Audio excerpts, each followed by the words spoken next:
Morning, everyone. Here is your screen presentation for Monday, April 6th, covering the first 7 slides of political parties. Okay, going to keep it short, sweet, to the point, like I was talking about in the earlier video. Just really kind of focusing on what you could use for a potential AP exam FR.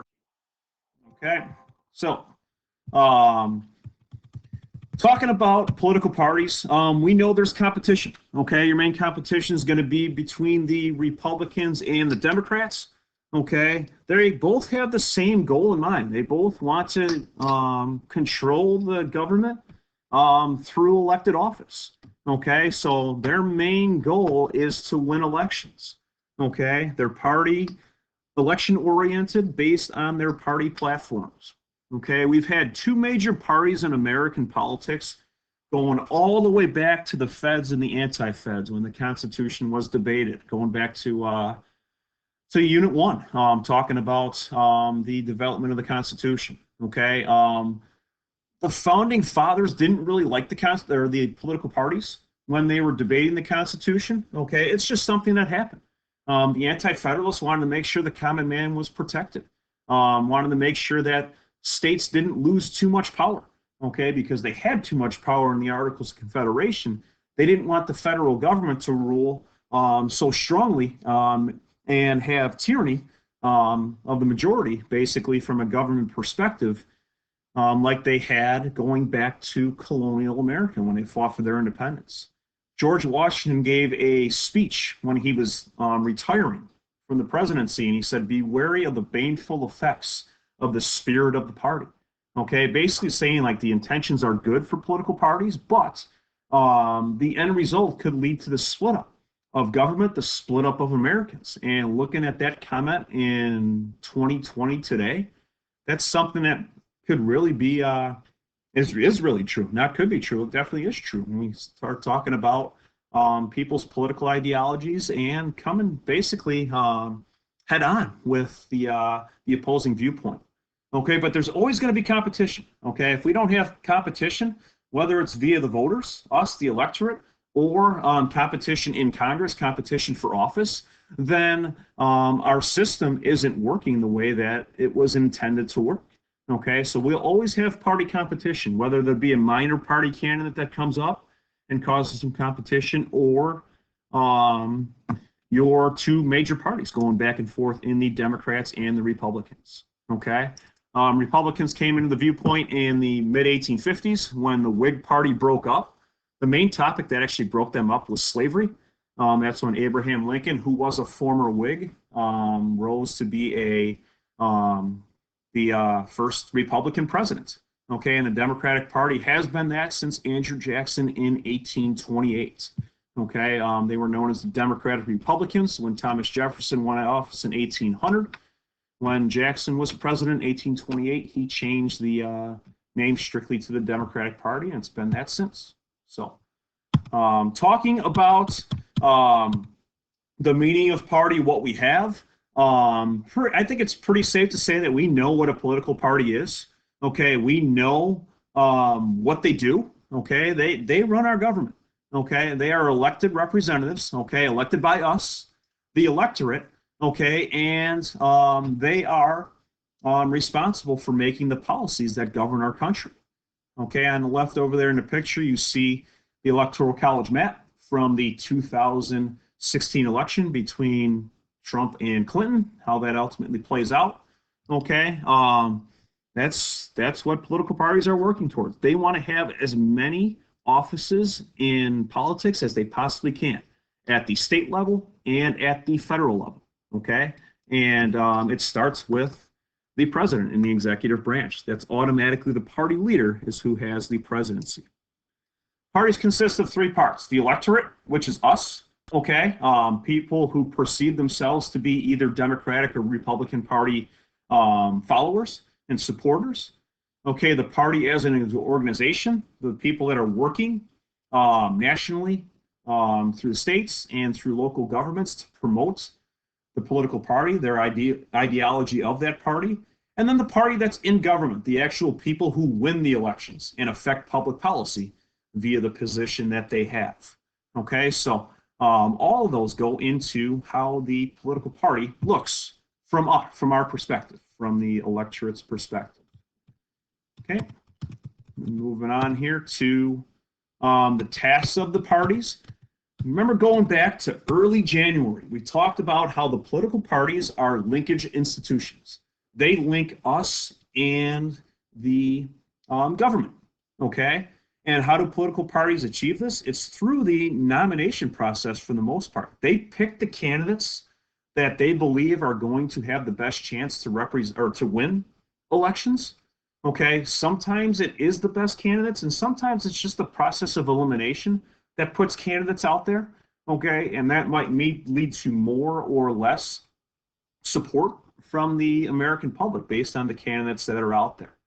All right, they're running campaigns. This is something that's kind of taken a back seat right now to the coronavirus. But by this point, we should have had a lot of current events revolving around the primaries, okay, and the primary campaigns of the Democratic Party with Joe Biden and Bernie Sanders, the two front runners, with Biden kind of having a grasp on the lead as of right now. All right, that's the process that they're at right now. They're giving cues to voters, summarizing their beliefs, summarizing their views, and trying to win over as many voters as possible by explaining their policies, explaining their stances on issues that you're going to be reading through in that liberals versus conservative charts today. All right, and then they're going to coordinate policy making. How can they get things done from fellow party members to pass policy? And then you also have to work on a bipartisanship matter. How can you get support from the other party? Okay, and it all revolves around political parties being linkage institutions as a whole. Okay, just think, how do they connect to us? How are they appealing to us, the voter, the electorate? Okay. Talking about voters, us, basically what it comes down to is it's called the rational choice theory.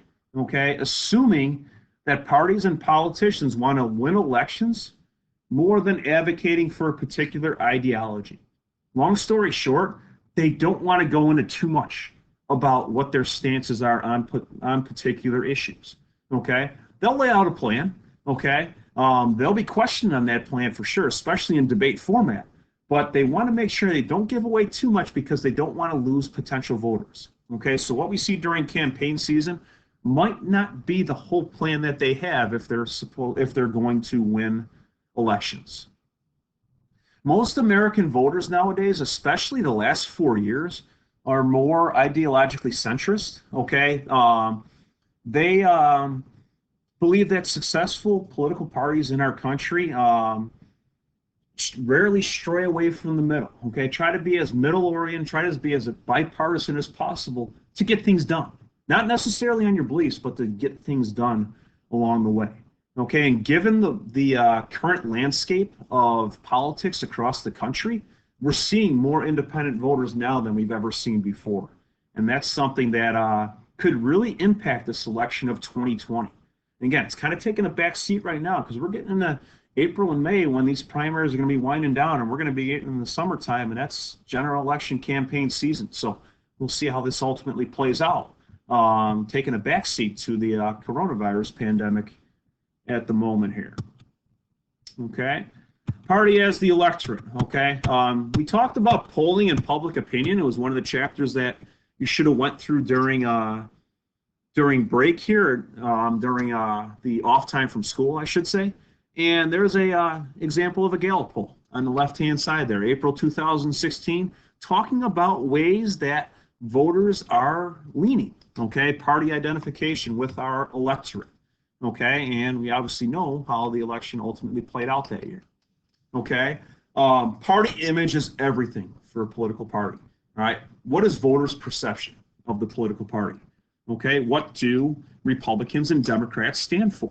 Okay, if you don't have much knowledge on the platforms, that's where you're going to get some insights from those liberals versus conservative charts that you're going to be going through. And I provided you with a few examples on this slide here, just some of the political topics that are out there, the political platforms. There's many different platforms. Some are more hot button topics than others, and we hear more about them in the press through the media, through the internet, through social media nowadays.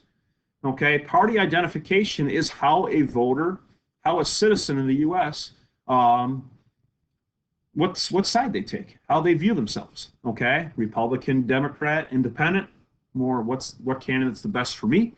Okay, there are more split ticket voters today. Okay, somebody who votes a straight ticket is all Republican or all Democratic candidates that they vote for. Split ticket is they may bounce back and forth between a particular candidate. Okay, one election they might vote for more Republicans, the next election they might vote for more Democrats because it's just all about what appeals to them. Okay, so it's something we should monitor going into the 2020 election and how that ultimately plays out. But image is everything. Okay, what's the perception that our political parties, that our candidates want us to see as the American public? Okay. And lastly, for today, to kind of wrap everything up, this is a little review here. You should know this.